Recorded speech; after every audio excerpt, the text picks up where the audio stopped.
Hello everyone. In this video, we're going to look at how we calculate the expected value with perfect information.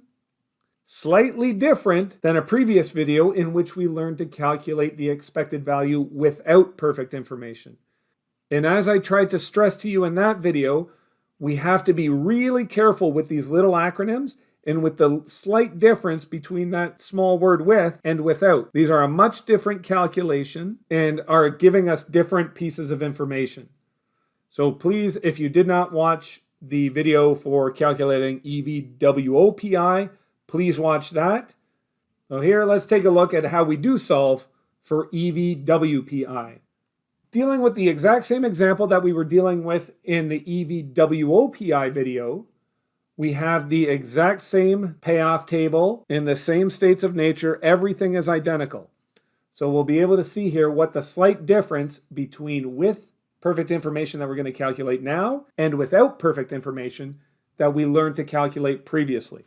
But once again, in order to do this, not only do I need all of the payoffs for each decision alternative in each state of nature, we also need to know what the probability of each state of nature is.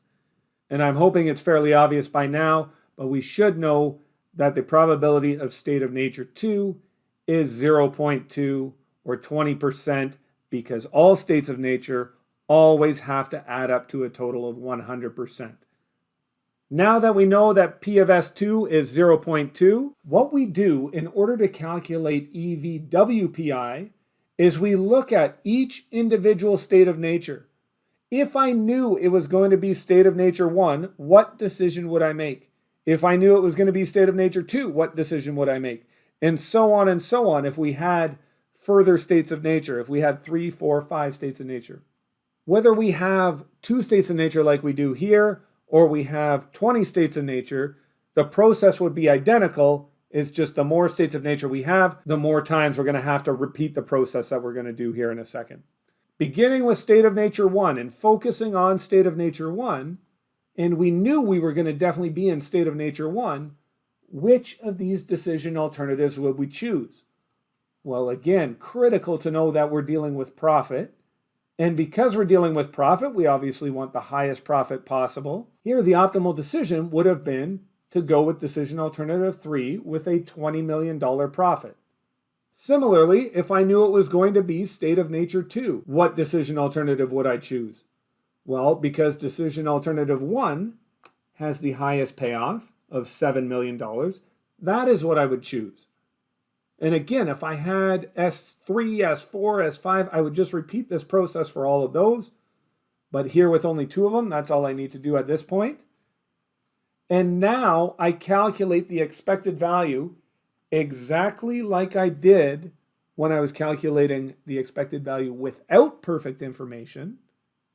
The only difference being the probability of state of nature 1, 0.8, I multiply it by the best alternative for that state of nature. So 0.8 times 20, or 20 million. Similarly, state of nature 2, I take the state of nature 2, 20%, or 0.2, and multiply it by the best alternative for that state of nature, 7 million. And then I finish the arithmetic there, and I end up with a value of 17.4. That is my expected value with perfect information. Or more specifically, for this scenario where we have profit in millions, we would say that the expected value with perfect information is $17,400,000. Part of this calculation looks a lot like what we did with the expected value without perfect information, but there is definitely a difference in the calculation. Knowing the difference between with and without, and in a future video, we're going to learn of the expected value of perfect information. Knowing the difference between those things is going to be critical in answering these questions right. So please, please, please, really pay attention. Really make sure you're reading closely. Are you asked for EVwPI? Is it WOPI? Or is it simply PI? Because each of those is a slightly different calculation. Thank you, everyone. In our next short video, we're going to learn how to calculate the expected value of perfect information.